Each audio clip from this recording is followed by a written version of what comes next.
Hello guys, Micah here. So, madami akong ganito sa aking taniman. Pansit-pansitan, kung alam nyo, hinugasan ko na to.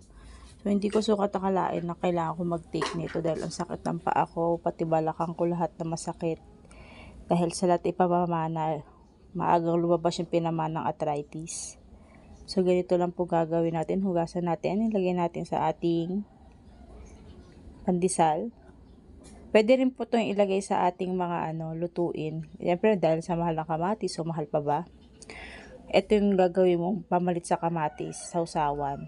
Tapos, ito na yung ating pagkain for today. So, yun lang. Kasi tinan niyo pa ako namamaga. Ang sakit talaga niya.